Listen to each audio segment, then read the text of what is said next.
So it's been just about 1 week, and you can see, before I even dig in, you can see that there is black soil starting to appear. I'm gonna dig in a little bit and see if I can find any creatures under there. So I just moved some of the bedding, and I can see a few of our little crawly friends here, like this one. But I'm also gonna look for some of his neighbors.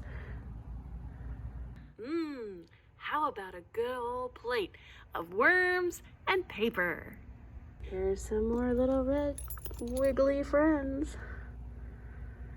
But I haven't seen any other neighbors yet still. Notice I'm using my tools from my science backpack. Quack!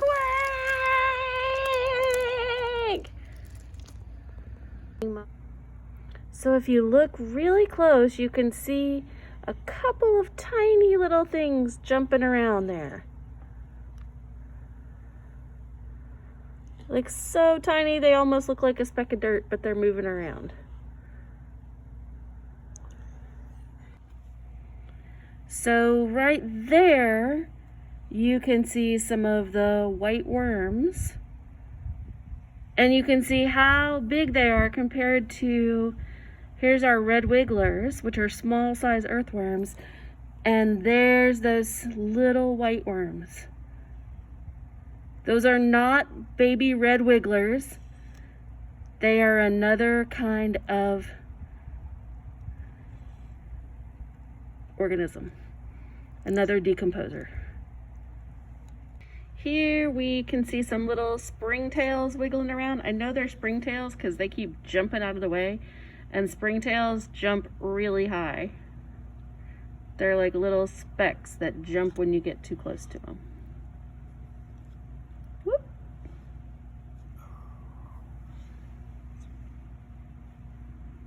Just to give you some perspective too. There's the little white worm.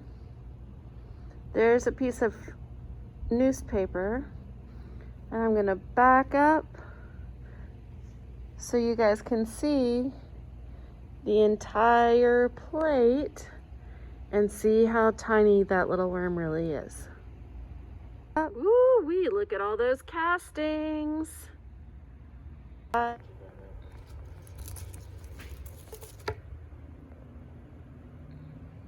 There are lots of little flies flying around our banana peel. There's one right there.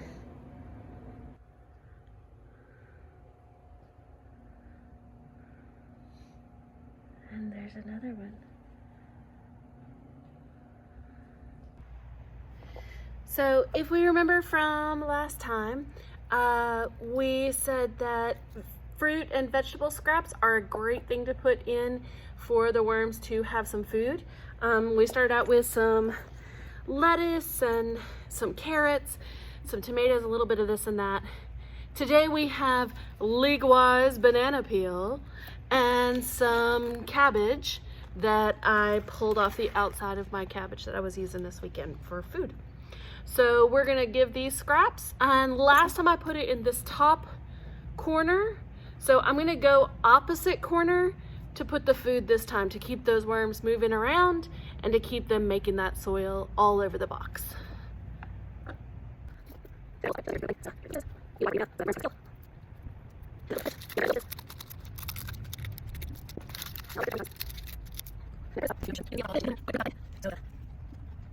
All covered up, and I am ready to put the top back on.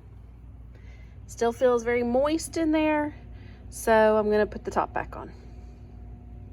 On the checklist that we are looking for, we did see white worms, we saw some mites, we saw some fruit flies on the banana peel at the very top, we saw a few little springtails bounce away, but we did not see any sow bugs. Sow bugs are also called roly-polies, but we didn't see any of them either. So make sure to mark those on your recording sheet for who are the worm's neighbors. Ski.